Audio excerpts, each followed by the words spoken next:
explications et quelques exemples. Et puis, de regarder éventuellement des problématiques que l'on pourrait avoir lors d'une séance. D'accord? Alors, je vais juste vous demander 5 minutes. J'ai oublié mes lunettes en bas et il faut que j'aille les rechercher parce que je ne vois rien sur mon écran. Je vous demande juste 30 secondes.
Voilà, excusez-moi pour ce petit, mais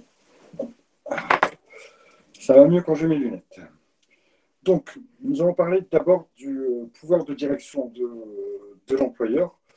On en a déjà donné et dit 2 mots hier. Hein, c'est ce pouvoir qui lui est donné d'organiser comme il le souhaite le fonctionnement de l'entreprise. Bon. Alors, ce pouvoir, il va pouvoir s'exercer notamment dans les horaires d'ouverture de l'entreprise, donc les horaires de travail des salariés, mais il va pouvoir aussi, on ne fait pas la fiche de paye du TD, non, parce que je l'ai pas vu, puis la fiche de paye, ça, c'est plus trop à votre programme, donc je ne vois pas trop l'intérêt de le faire. Si vraiment vous voulez le faire dessus, travailler sur la fiche de paye et comprendre si c'est important pour vous, on la fera. Je vous expliquerai comment fonctionne une fiche de paye, on pourra en faire une. Mais voilà, c'est pas forcément quelque chose de super utile. Donc je reviens, ça marche Delphine? Donc je reviens sur la problématique de ce pouvoir de direction de l'employeur. C'est celui qui va lui permettre aussi de fixer les conditions de travail, de fixer aussi les tâches que les employés vont avoir à accomplir. Alors bien sûr, tout ça, c'est encadré par le contrat de travail, notamment, puisque dans le contrat de travail, vous allez avoir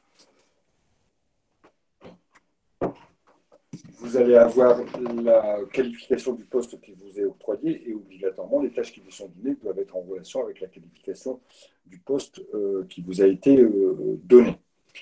Donc, la problématique ici et la limite de ce pouvoir, c'est évidemment celui de respecter les libertés individuelles et ce qu'on appelle globalement les libertés fondamentales de chacun de nous. D'accord? Alors, parmi ces libertés, on va pouvoir notamment dire celui d'un droit à la vie privée. On en a déjà discuté, notamment quand on a étudié quelles étaient les possibilités pour un employeur de regarder à l'intérieur de l'ordinateur d'un salarié. D'accord. Je vous rappelle que l'ordinateur dans lequel il y aurait des fichiers identifiés comme personnels au nom du salarié ne peuvent pas être regardés par l'employeur en dehors de l'accord du salarié. D'accord. Et en dehors de sa présence.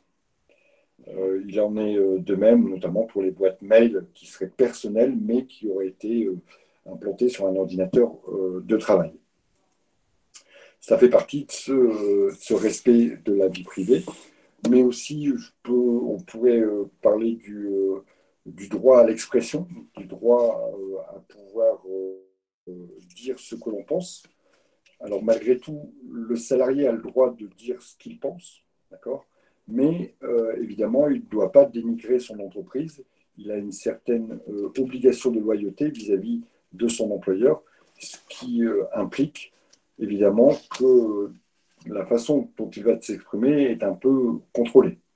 Je prends par exemple, un salarié a tout à fait le droit qu'il est en désaccord avec son employeur. À partir du moment où c'est fondé, je ne sais pas, moi, l'employeur dit, bah voilà, nos clients, ils arrivent plus tôt le matin, on est un magasin, d'accord, on est à Leroy Merlin, voilà, je suis le directeur de Leroy Merlin, et j'ai décidé d'ouvrir le magasin à partir de 6 heures du matin, d'accord, parce qu'on a des clients professionnels qui viennent tôt, et il ne faudrait pas qu'ils attendent. Moi, je suis salarié, j'ai tout à fait le droit de lui dire, monsieur, vous vous trompez, nos clients ne viennent pas à 6 heures, mais plutôt à 7 heures du matin. Aucune entreprise du bâtiment ne vient à 6 heures du matin. Vous vous trompez, c'est une erreur de faire ça. On ne pourra jamais me le reprocher. C'est mon droit à donner mon opinion, mon droit d'expression. Je peux tout à fait le donner. Par contre, je n'ai pas le droit de dire mon employeur, c'est un gros débile, il veut ouvrir le magasin à 6 heures. Et là, je dénigre mon employeur, je dénigre ma société, et à partir de là, ça peut être sanctionnable. Par contre, les propos que je peux tenir, s'ils ont un caractère purement privé, ne peuvent pas m'être reprochés. Je vais vous citer en exemple une affaire. Un salarié sur un groupe Facebook critique ouvertement son employeur dans des propos qui sont au-delà de ce qui serait acceptable. Ça y va à coup d'insultes. L'employeur entame une procédure de licenciement voilà, à cause de ces propos que l'employé a tenus et de la violation de son obligation de loyauté. L'employé, bien sûr, conteste son licenciement et conteste les raisons de son licenciement. D'accord. À votre avis, quel a été l'avis des juges par rapport à ça? Quelle a été leur vision des choses?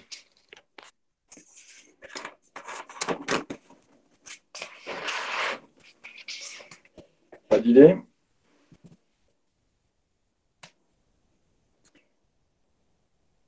Pardon, licenciement car ce n'est pas sur le temps plein. Ah, voilà, ça c'est bien, Lorraine, pardon. Lorraine, c'est là où je voulais en venir. C'est là où je voulais en venir. D'abord, les propos tenus et qui ont un caractère tout à fait privé, d'accord, ne peuvent pas être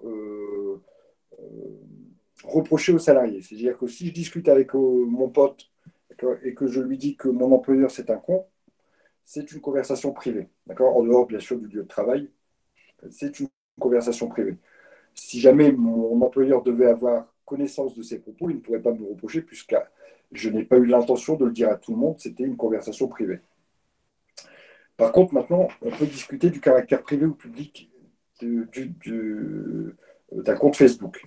Et là, en l'occurrence,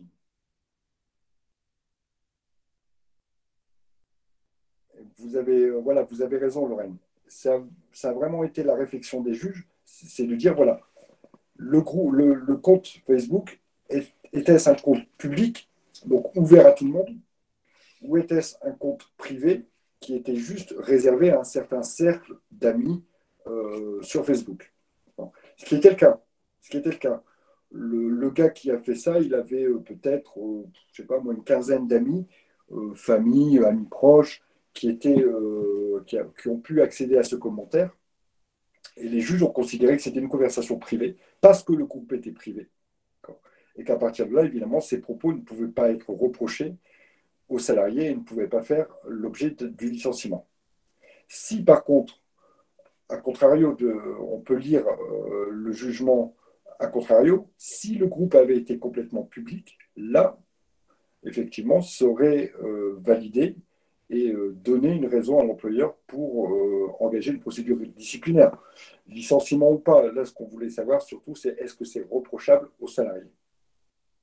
Donc, vous voyez qu'encore une fois, la vie privée du salarié, à travers les commentaires qu'il peut avoir sur un groupe Facebook privé, elle est protégée. Elle est protégée au nom du droit à un certain respect de sa vie privée.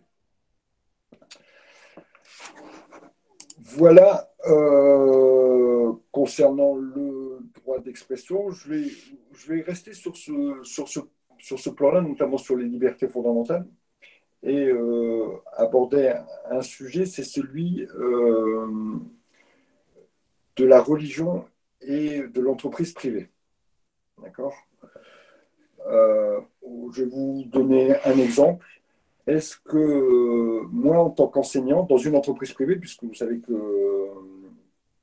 d'hydroéducation est une entreprise privée, d'accord, est-ce que j'aurais le droit de porter une kippa parce que je suis de confession juive? Et est-ce que éventuellement mon employeur, mon grand chef, pourrait me le reprocher et pourrait demander à ce que je l'enlève, et si je ne voulais pas, pourrait entamer une procédure de sanction via une rupture? Alors, je ne suis pas son salarié, mais on pourrait imaginer que je suis son salarié. Qu'est-ce que vous pensez de ça?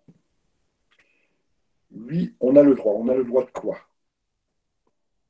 De porter une Pour moi, on a kippa le droit de porter une kippa ou, enfin, en tout cas, j'ai déjà vu heureusement, des femmes voilées dans des magasins et de Voilà, vendeuses, alors etc.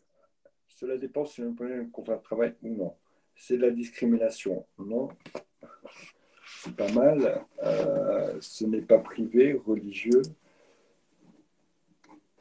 Alors, c'est de la discrimination. Alors, Georgia nous dit c'est de la discrimination. Cela dépend du règlement intérieur. Ophélie, vous êtes en grande forme aujourd'hui. C'est pas mal. C'est une bonne réflexion. Alors, je vais vous donner la solution de ce problème qui est vraiment un problème. Alors, d'abord, j'ai circonscrit mon problème à une entreprise privée. D'accord? Vous l'avez compris. Parce que dans les entreprises publiques qui dépendent pour les fonctionnaires, la, la vision est complètement différente. L'interprétation est différente. Pourquoi?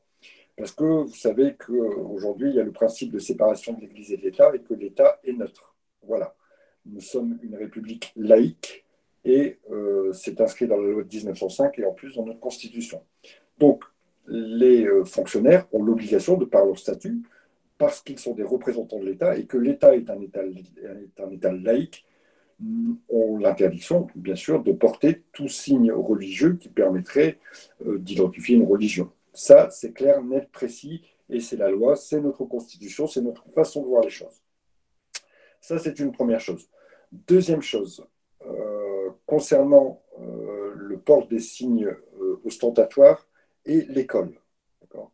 Les enfants jusqu'à la terminale, pareil, n'ont pas le droit de porter de signes distinctifs, d'accord, vis-à-vis de leur éventuellement confession religieuse. Pourquoi? Parce qu'on estime que jusqu'à la terminale, les enfants n'ont pas forcément l'esprit suffisamment développé pour avoir un vrai choix religieux.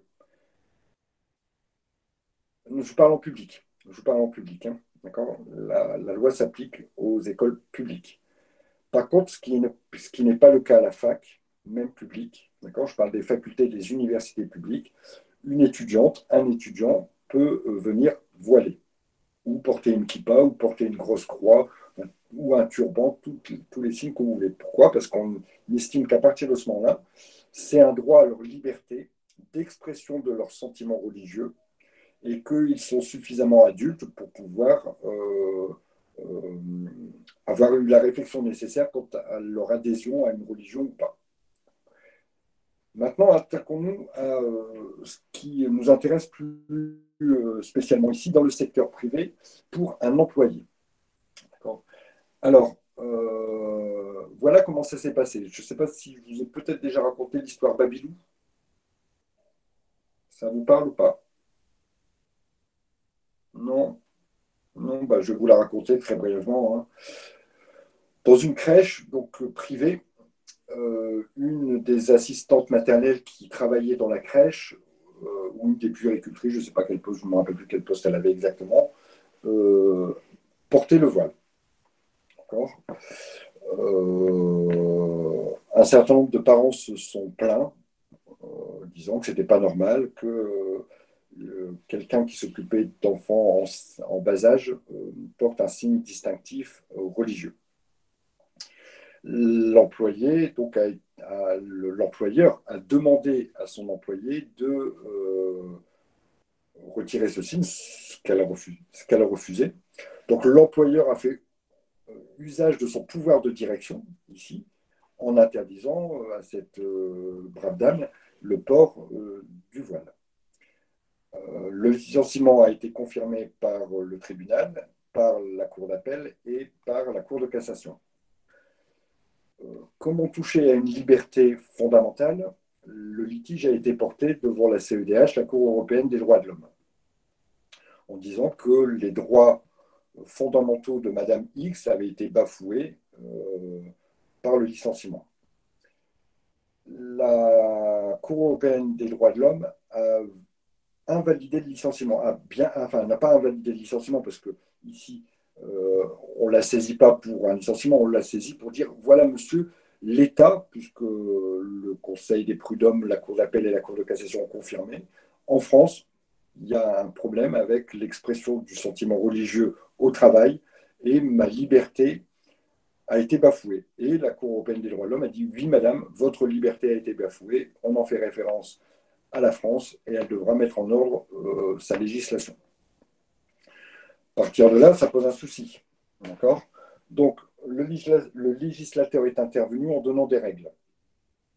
La première règle, c'est que l'interdiction d'un signe distinctif doit être générale quand il est appliqué en entreprise. D'accord ? Une religion ou une autre ne peut pas être visée. D'accord ? Là, évidemment, c'est pour lutter contre la discrimination. Que si l'entreprise ne voulait pas que ses salariés portent un signe religieux, il fallait que ça soit inscrit dans le règlement intérieur. Donc, à défaut, ça n'est pas possible. Ensuite, ça ne peut être limité qu'aux salariés qui ont un contact avec le public. Et au cas où ces salariés ne voudraient pas retirer leur signe, alors on devrait, si c'est possible, leur proposer un emploi qui ne soit pas en contact avec le public. Donc, c'est possible dans certaines conditions. C'est possible si le règlement à l'intérieur le précise, d'abord, et il ne faut pas viser une religion en particulier. Deuxième chose, c'est aussi possible si la personne est en contact avec le public. Et c'est possible, et on doit obligatoirement lui proposer un poste arrière. Et si éventuellement il n'y a pas de poste qui ne soit pas en contact avec le public, à ce moment-là, si toutes les conditions sont réunies, on peut procéder au licenciement. Donc voilà, par exemple, une mise en œuvre. Pardon, désolé, je me suis perdue. Il faut que ce soit écrit qu'on peut porter ou qu'on ne peut pas porter. Qu'on ne peut pas porter. D'accord. Il faut que dans le règlement intérieur, il est écrit qu'on ne peut pas porter le signe religieux. Aucun signe distinctif de quelque religion que ce soit. Si, par exemple, imaginons qu'on ait le cas d'une personne qui soit en contact avec la clientèle et qui porte un signe et que dans notre règlement intérieur, il soit indiqué que c'est interdit et qu'il n'y a pas de poste pour cette personne en dehors du contact avec le public, parce que dû à la spécificité de son emploi, par exemple, on pourra procéder là au licenciement. Mais dans le cas contraire, si ça n'est pas inscrit dans le règlement intérieur, on ne pourra pas. Donc, par exemple, chez Diderot, alors je n'ai pas lu le règlement intérieur de chez Diderot, mais il faudrait se référer à ce règlement intérieur pour savoir si effectivement on pourrait m'interdire de porter la kippa ou le turban si je décidais d'être d'un seul coup hindouiste. Donc voilà sur le pouvoir de l'employeur quant à l'organisation générale de son entreprise. Et cette organisation générale, elle est déclinée à travers ce qu'on appelle le pouvoir réglementaire, c'est-à-dire le pouvoir qu'a l'employeur de faire un règlement intérieur. D'accord ? Le règlement intérieur, c'est du pouvoir de l'employeur. Donc, il est obligatoire d'abord dans les entreprises de plus de 50 salariés. Alors, il y a quelques années, c'était 20 salariés et depuis 2 ans, je crois, on est passé à 50 salariés. Alors, dans ces règlements intérieurs, on va retrouver un peu l'organisation de l'entreprise, mais on va aussi faire référence à comment on organise les choses quand il y a un problème disciplinaire dans l'entreprise. C'est-à-dire on doit décliner toutes les mesures disciplinaires qu'on peut prendre à l'encontre d'un salarié en lui disant, voilà, si vous commettez une erreur, il se peut qu'on vous octroie un avertissement, dire que le blâme c'est supérieur à l'avertissement, qu'au bout de 3 blâmes, on peut envisager une procédure de licenciement, etc. Donc tout ça est expliqué dans le règlement intérieur, les horaires, la façon de fonctionner, mais aussi les mesures d'hygiène et de sécurité qui sont mises en entreprise. Donc c'est à l'initiative de l'employeur, c'est lui qui va rédiger ce règlement intérieur. Il va le soumettre quand il y a une institution représentative du personnel qui existe, il va le soumettre à cette institution, ils vont en discuter. Et enfin, bien sûr, l'employeur aura le dernier mot quant à ce règlement intérieur. Alors, je disais tout à l'heure qu'il était possible, enfin, qu'il était obligatoire dans les entreprises de plus de 50 salariés, mais rien n'empêche un employeur qui a une entreprise où il y aurait 25 salariés d'avoir un règlement intérieur aussi. D'accord ? D'ailleurs, beaucoup d'entreprises ont un règlement intérieur, ce qui permet de cadrer les choses. À partir de là, l'employé sait comment on fonctionne dans l'entreprise et sait éventuellement s'il y a des mesures disciplinaires quand elles figurent dans le règlement intérieur. Savez-vous ce qu'est le CSE?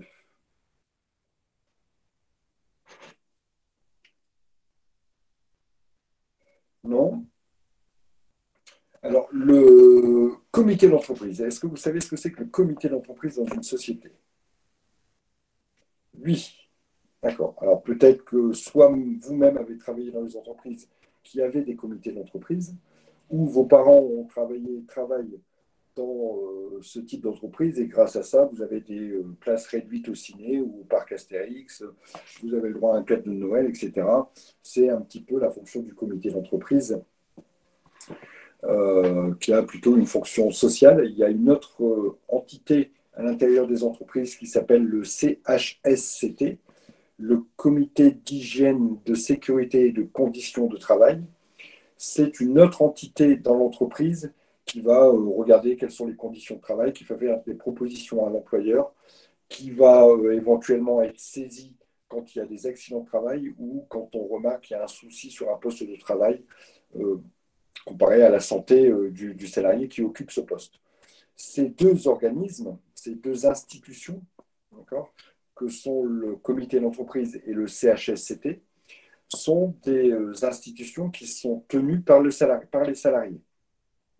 C'est-à-dire que les salariés élisent les membres du comité d'entreprise, élisent les membres du CHSCT et ces membres donc sont des représentants des salariés. Autre fonction représentative, on va avoir aussi ce qu'on appelle des représentants du personnel, soit à travers des représentants syndicaux ou à travers des délégués du personnel.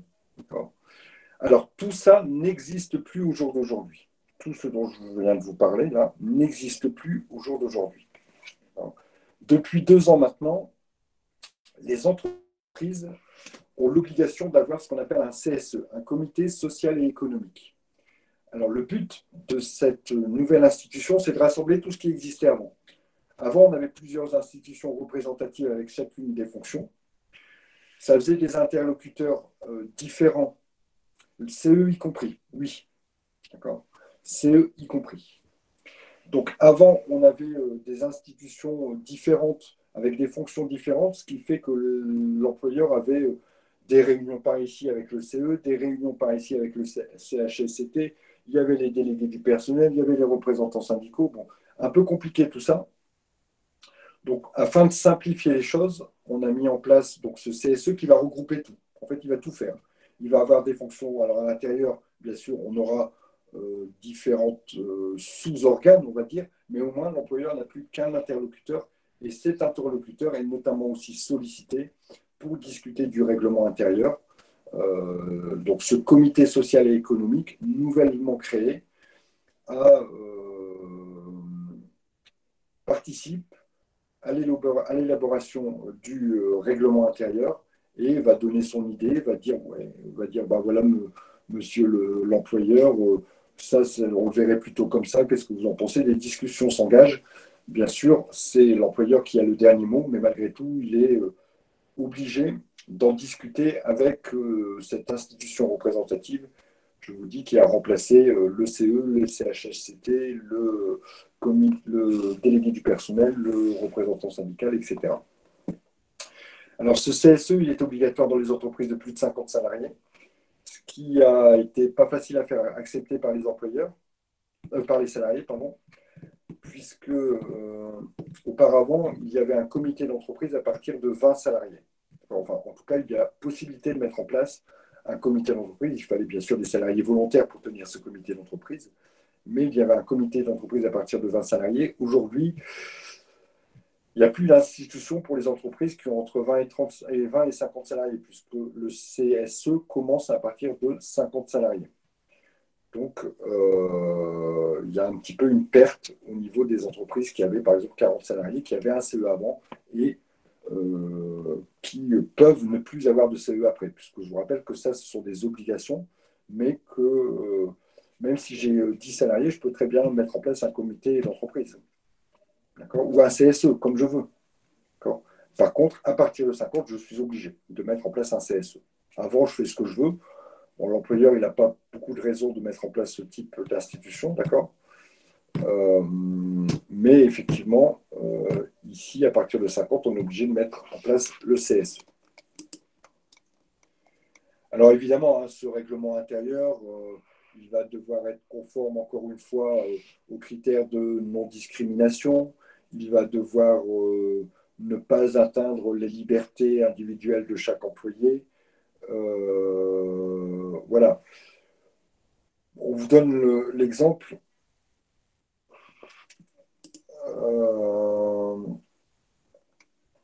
Est-ce que je peux contrôler le taux d'alcoolémie de mes salariés?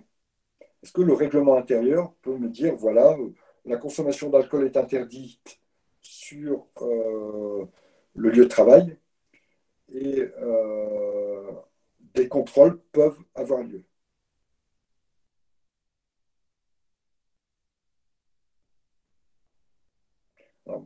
D'accord, vous avez bien, bien raison, d'accord.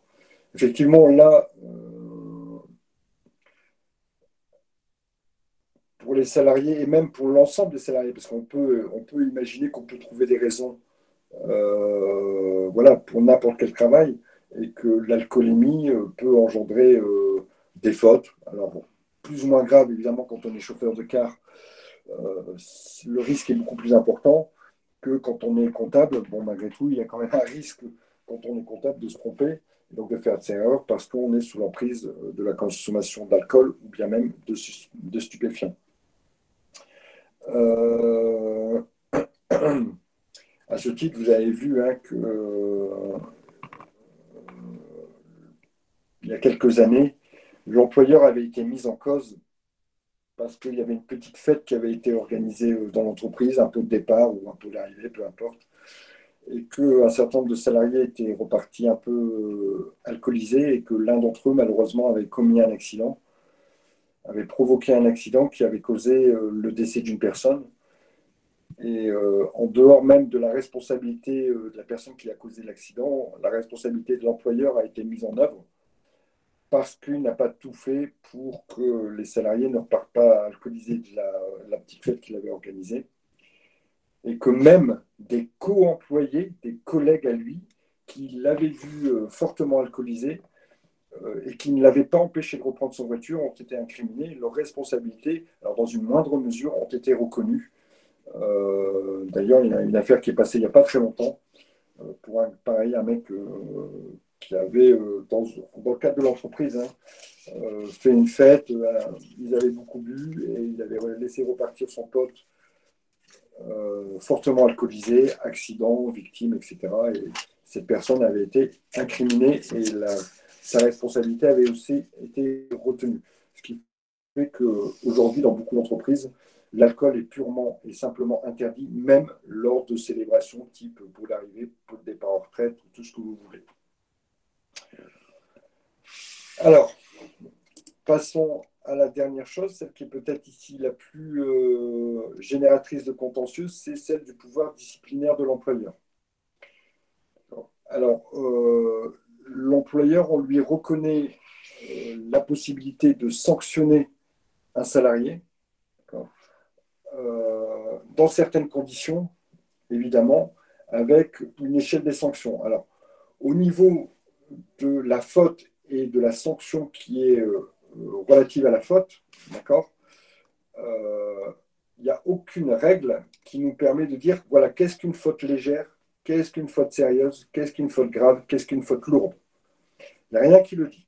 D'accord ? C'est de l'appréciation au cas par cas. Si vous avez une sanction disciplinaire pour une faute sérieuse, alors que vous estimez, ou pour une faute grave, alors que vous estimez que ce qui vous est reproché est plutôt une faute légère plutôt qu'une faute grave, ben, voilà, le juge, dans sa profonde liberté et dans son choix, pourra apprécier différemment la faute en fonction de la présentation des faits qui lui seront soumis. Il n'y a aucun, en droit du travail, il n'y a aucune disposition légale qui nous dit, bah voilà ce que c'est qu'une faute lourde. Voilà. Et voilà, une faute lourde, c'est une faute suffisamment grave pour qu'on ne puisse pas garder l'employé et de façon immédiate. D'accord ? Donc, en fonction de la faute, s'il s'avère que le salarié ne peut pas rester dans l'entreprise immédiatement et que ça demande la rupture de son contrat de travail, même sans préavis, alors il faudra bien sûr caractériser cette faute et prouver qu'effectivement, je ne pouvais pas garder le salarié euh, euh, dans l'exécution de son contrat de travail.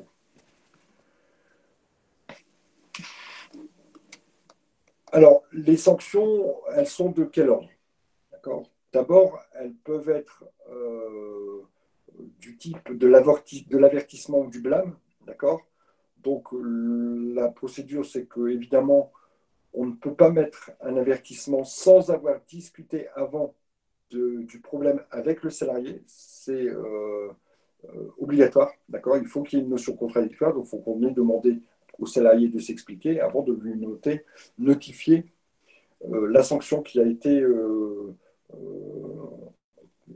voilà, votée contre lui, enfin pas votée forcément, mais qui a été donnée contre lui. Alors, donc, imaginons, j'ai un salarié qui arrive 4 fois en retard dans la même semaine. Ça fait beaucoup, surtout qu'il y a 15 jours, il m'a fait la même chose. Je le convoque. Bonjour monsieur, voilà, j'ai un souci avec vous. Ça fait 4 fois que vous arrivez en retard. Est-ce que vous avez une explication valable ou c'est simplement voilà, une panne de réveil enfin, est-ce qu'il y a quelque chose qui permettrait d'expliquer? Si il n'a pas d'explication ou a des explications qui voilà, ne me permettent pas de l'excuser, le lendemain, je lui envoie un courrier en lui disant qu'il a un avertissement. Puisqu'ici, on n'est pas dans une faute qui demande à ce qu'il y ait une rupture immédiate du contrat de travail. Vous voyez, ça ne peut pas être une faute lourde. Maintenant, imaginons que le même salarié qui arrive 4 fois en retard me fait perdre la moitié de mon chiffre d'affaires parce qu'il avait rendez-vous avec les 4 plus gros clients de la boîte et que du coup, il les a plantés, il n'a pas prévenu et que les 4 clients sont partis voir la concurrence. C'est grave. Vous voyez que deux mêmes faits, qui n'ont pas les mêmes, évidemment, conséquences, peuvent être appréciés différemment quant à leur gravité. Le mec qui est comptable de la boîte et qui fait que des enregistrements d'écriture ou qui est simplement manutentionnaire, il y aura un peu de retard et puis c'est tout. Le mec qui nous a fait perdre nos 4 plus gros clients, là, ça a un impact beaucoup plus important, même sur la pérennité de l'entreprise, et ça demande une sanction beaucoup plus importante. Il est à noter aussi que la sanction ne peut intervenir plus de 2 mois après les faits qu'on entend sanctionner, d'accord ? Ou après avoir eu connaissance des faits sanctionnés. C'est-à-dire que mon salarié qui a fait une erreur, qui a fait une faute, que je veux sanctionner, il va falloir que je prenne toutes les dispositions pour le sanctionner dans les 2 mois qui suivent ma connaissance de la faute. C'est-à-dire que mon salarié qui arrive en retard, 4 fois durant la même semaine, il va falloir que, si j'en ai connaissance tout de suite, nous sommes le 23 mars, il faut que la sanction tombe avant le 23 mai. Si j'entends le sanctionner au mois de juin, et ben, malheureusement, la sanction va pouvoir être retirée par n'importe quel tribunal. Alors, en dehors de cette sanction qui est l'avertissement ou le blâme, on peut avoir d'autres sanctions qui sont la mise à pied. Alors, la mise à pied, c'est une interruption, une suspension du contrat de travail sans salaire. C'est-à-dire que je vous dis, voilà, je vous mets à pied pendant une semaine pour telle erreur. Ben, vous resterez chez vous pendant une semaine, mais vous ne serez pas payé pendant une semaine. Bon, c'est assez rare.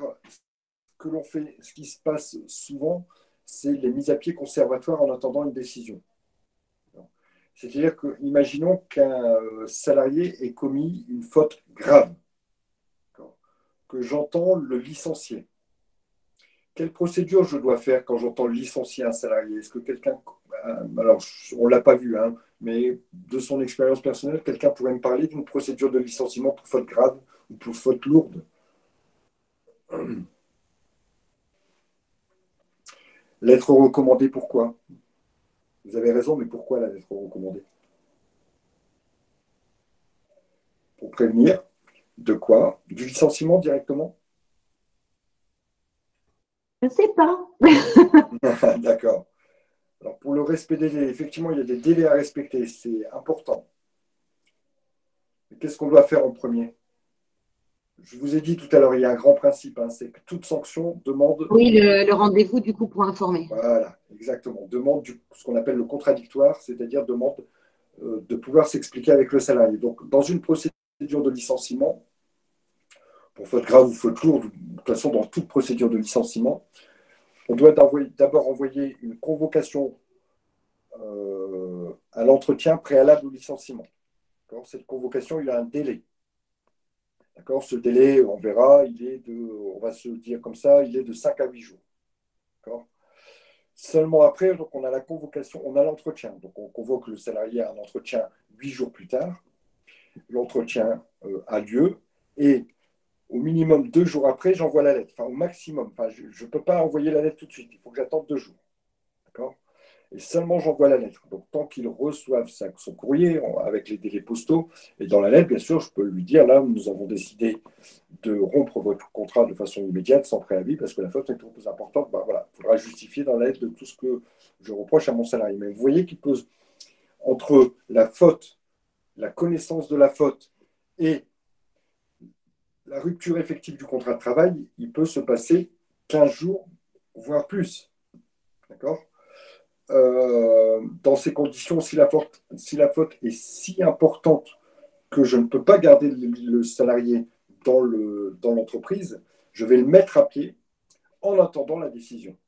Donc, ça sera ce qu'on appelle une mise à pied conservateur. Je vais lui dire, bah, tu restes chez toi, tu n'es pas payé, évidemment. D'accord.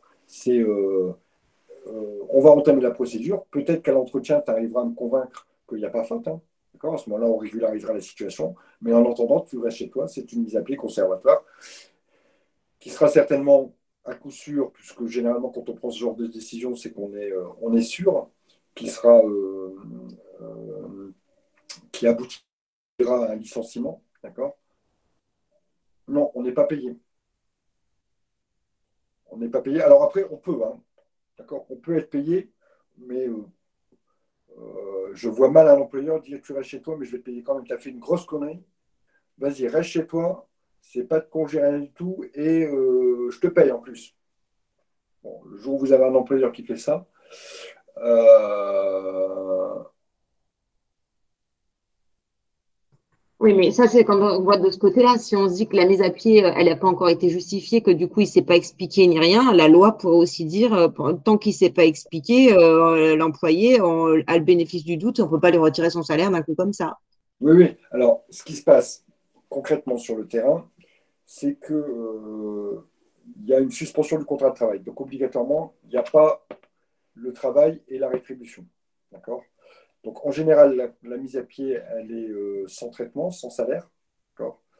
On s'explique. Si jamais, finalement, je m'aperçois, ou je me suis trompé de personne, par exemple, d'accord, je reçois la gendarmerie qui me dit qu'elle a contrôlé monsieur X à 2 grammes au volant d'un véhicule de la société qui partait en clientèle, d'accord, qu'en plus, il avait un comportement routier hyper dangereux. Euh, je décide de mettre à pied et sans salaire le salarié. Et puis, il s'avère que le jour de l'entretien, alors bon, en général, le salarié va réagir, hein, évidemment, mais on peut imaginer le cas comme ça. Le jour de l'entretien, Le salarié dit, mais non, monsieur, ça peut pas, c'est pas possible, c'est pas moi, il y a une erreur sur la personne, c'est pas moi qui conduisais le véhicule ce jour-là, c'est telle personne, il y a eu un problème, j'en sais rien. Je vérifie, c'est vrai, bon, bah, je rétablis le salaire, évidemment, même pour la période qui n'a pas été travaillée. C'est une évidence, parce que dans tous les cas, devant un tribunal, je devrais rétablir le salaire. Mais en général, quand on prend des mesures de mise à pied, c'est que voilà, on est relativement sûr de son coût et euh, en même temps, il y a une suspension du salaire. D'autres mesures peuvent être mises en place, celle d'une mutation ou celle encore d'une rétrogradation, c'est-à-dire que vous étiez selon un certain échelon et parce que voilà, le boulot que vous faites, c'est pas super terrible et que vous faites régulièrement des erreurs, des fautes professionnelles qui ont amené à plusieurs avertissements, je décide de vous rétrograder à l'échelon inférieur, par exemple. C'est beaucoup moins pratiqué en entreprise, je vous l'avoue. On l'a plutôt dans le secteur public, au niveau des mutations et des rétrogradations. Et ensuite, évidemment, on a la rupture pure et dure du contrat de travail, c'est-à-dire le licenciement qui va pouvoir intervenir pour faute sérieuse, grave, pour faute lourde.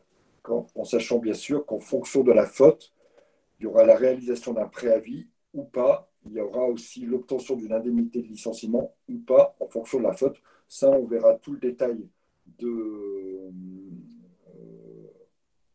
des conditions du licenciement dans un cours spécifique l'année prochaine. Alors, quelles sont maintenant, évidemment, les choses qui sont interdites en termes de sanctions? Juste, pardon, pour le licenciement, il peut y avoir un préavis ou il n'y a pas de préavis, il n'y a jamais de préavis? Il peut y avoir un préavis, ça dépend du licenciement. D'accord.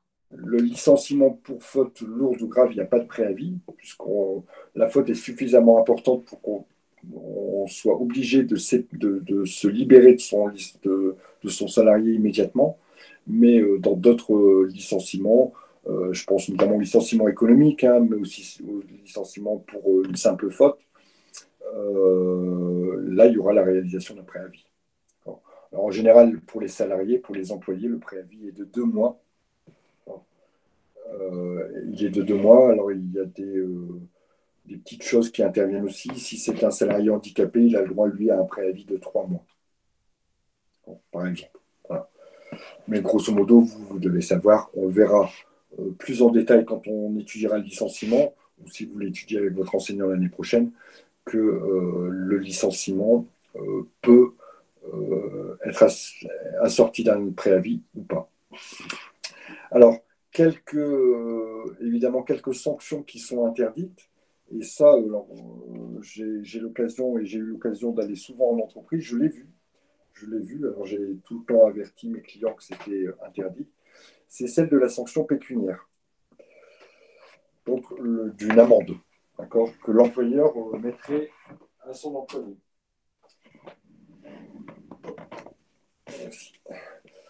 Euh, j'ai vu, j'espère que ma batterie va tenir, mais 4%, si ça coupe, ne vous inquiétez pas. J'ai vu un employeur, par exemple, parce que le salarié avait abîmé la voiture de fonction qu'il avait, hein, la voiture de l'entreprise, il avait accroché la voiture 2, 3 fois. Bon, l'assurance, bien sûr, avait fonctionné, mais évidemment, il y avait une franchise. Et l'employeur a décidé de retenir sur le salaire le montant de la franchise au salarié. D'accord. Donc, quand je lui ai dit que cette pratique était strictement interdite, il m'a dit, bah oui, mais c'est de sa faute. Il fait perdre de l'argent à la société, donc moi, je suis en droit de lui réclamer au moins une partie de cet argent et de le retenir directement sur son salaire. Alors, évidemment, tout ça, c'est interdit. J'ai vu aussi, par exemple, un salarié qui a un véhicule, et donc un véhicule de l'entreprise, hein, d'accord, ce salarié se gare mal, n'utilise pas le parking pour se garer quand il va en visite chez ses clients et il prend une amende. Alors évidemment, c'est une amende pour un stationnement, ou bien il n'a pas payé, hein, tout simplement le stationnement. C'est une amende pour un stationnement, l'amende, elle n'est pas mise à la personne, d'accord. Je suppose que peut-être Large d'entre vous ont peut-être eu déjà une amende pour stationnement. En tout cas, moi, j'en ai beaucoup parce qu'à Lille, c'est un peu pourri. Mais en tout cas, pour se garer, ben voilà, on a un petit papillon sur le véhicule et c'est le véhicule qui est identifié. Ensuite, on recherche le propriétaire du véhicule et l'amende est envoyée au propriétaire du véhicule. Et là, dans cette entreprise, le propriétaire du véhicule, c'est l'entreprise. Donc, l'amende est envoyée à l'entreprise. L'employeur reçoit l'amende, 38 € à payer pour stationnement gênant ou pour défaut de parc-mètre. Il regarde qui est conduit le véhicule auquel a été mis l'amende et il s'aperçoit que c'est le salarié X. D'accord ?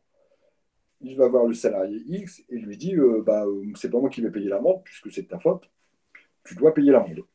D'accord ? Le salarié X, il s'en fout un peu, etc. Il envoie un peu bouler l'employeur et l'employeur décide de prélever directement sur son salaire la somme de 38 €. En a-t-il le droit ?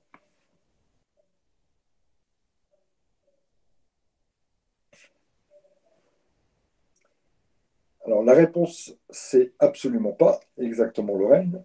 L'employeur ne peut retenir aucune somme sur les salaires, sauf une. Donc, que vous cassiez du matériel, que vous ayez un accident avec la voiture, que vous ayez des PV, etc., on peut vous demander, et en l'occurrence, le PV, comme c'est de la faute de l'employé, c'est à l'employé à le payer, d'accord ?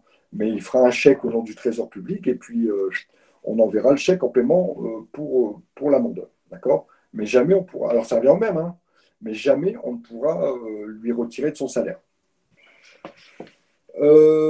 Est-ce que certaines sommes, malgré tout, certaines sommes sont l'exception et certaines sommes peuvent être retirées directement du salaire d'un salarié.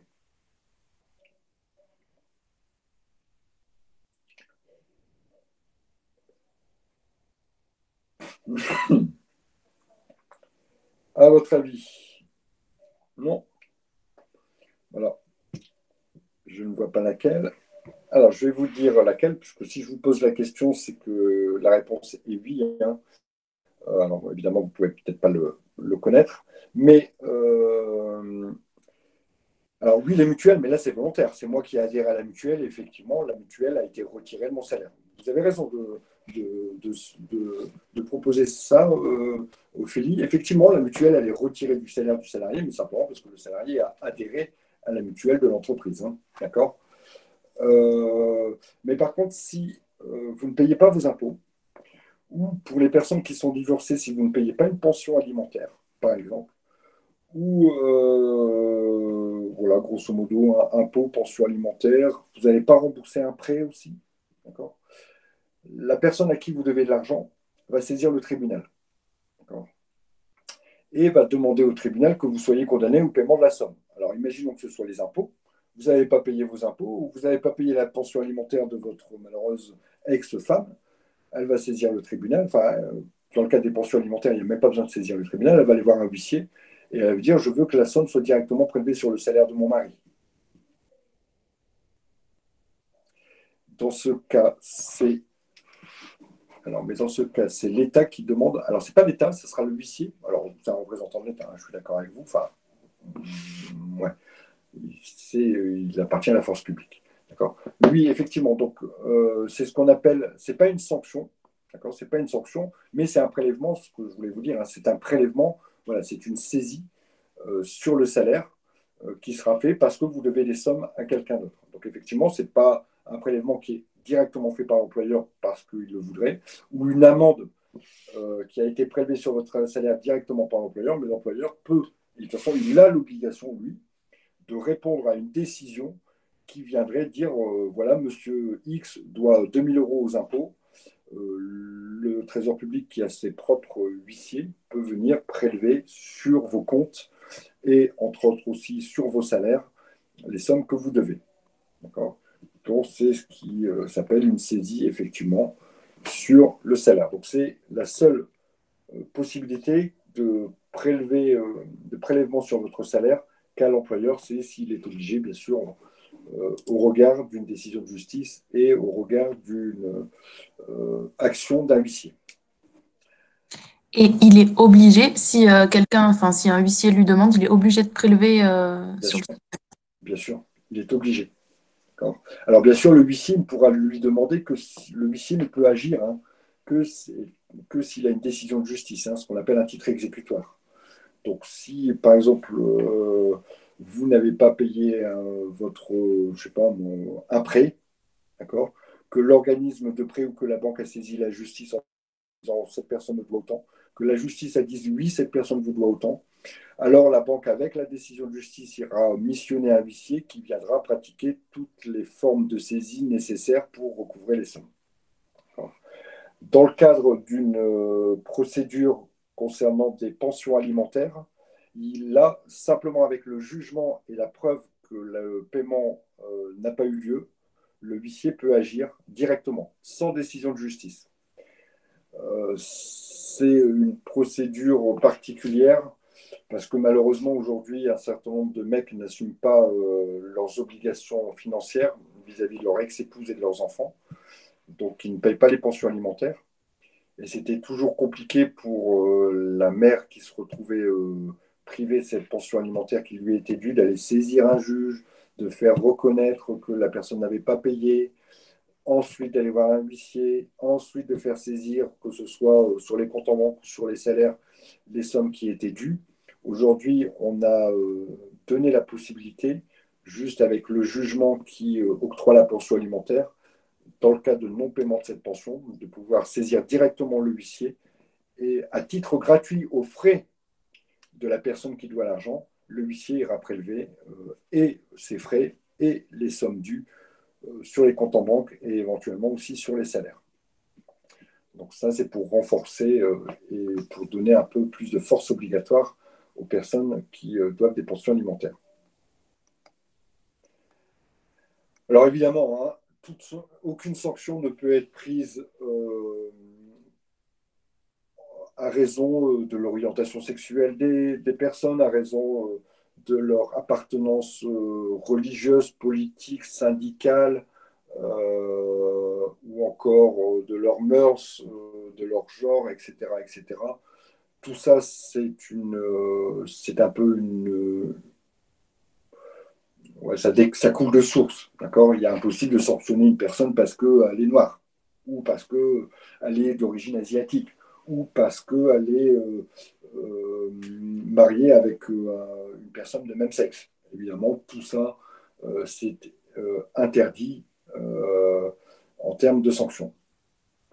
Alors, il y a aussi une sanction qui est interdite, c'est de sanctionner et même d'indiquer sur une fiche de paie qu'une personne a fait grève.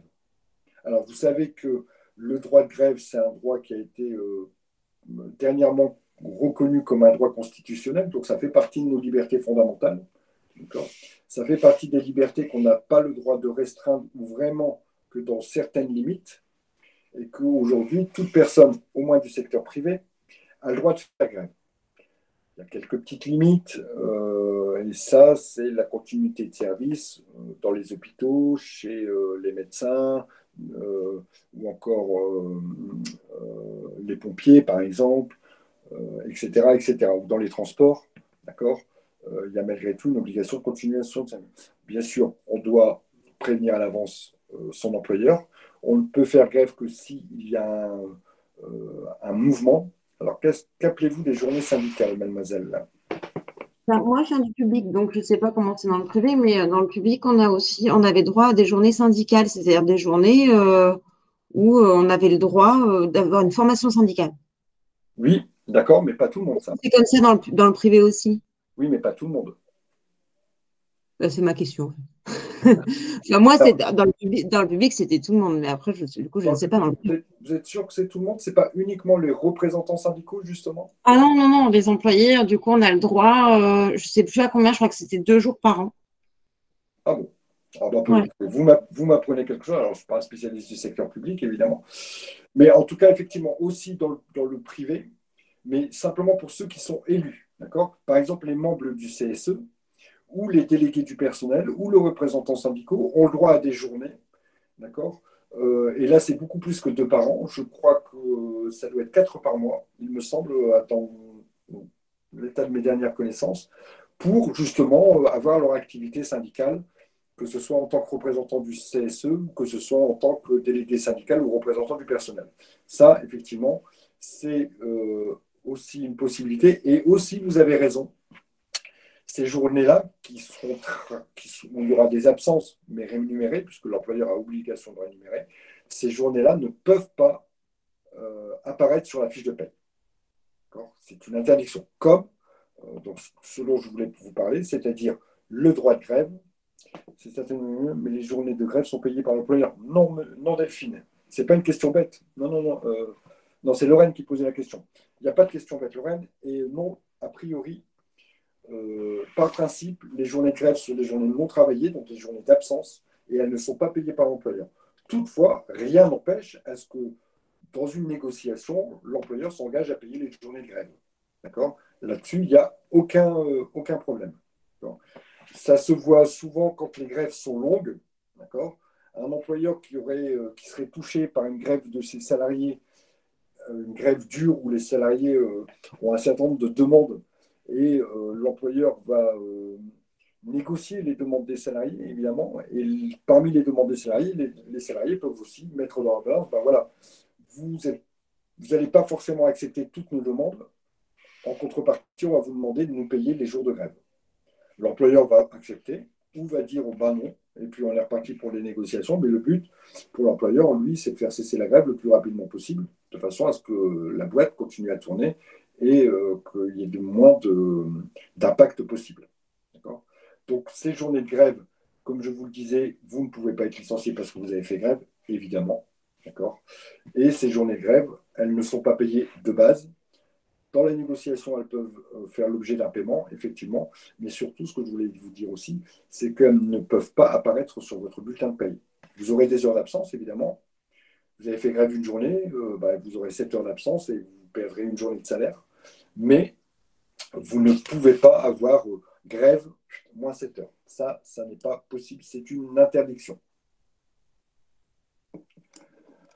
Voilà, on a fait le tour un peu sur les pouvoirs de l'employeur. D'accord?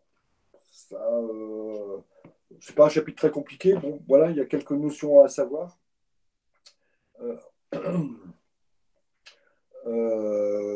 Voilà, ce que moi je ferai à votre place, je me ferai une petite fiche récapitulative avec les 3 pouvoirs et puis un petit peu ce que vous pouvez dire sur les 3 pouvoirs. Je peux que vous tombiez sur une question, voilà, en vous disant, bah, l'employeur peut-il changer les horaires? Bah oui, ça fait partie de son pouvoir ici d'organisation de l'entreprise, d'accord? Pouvoir qui lui est reconnu au titre de pouvoir de direction. Mais vous pouvez enchaîner après avec les limites, d'accord? Donc vous dire voilà ce que c'est son pouvoir, qu'est-ce qu'il peut faire, et voilà les limites. Moi, je me ferai une petite fiche comme ça et je la prendrai comme ça, et puis je pense que ça irait très bien. Voilà, ça clôture notre séance. Chapitre de révision à partir.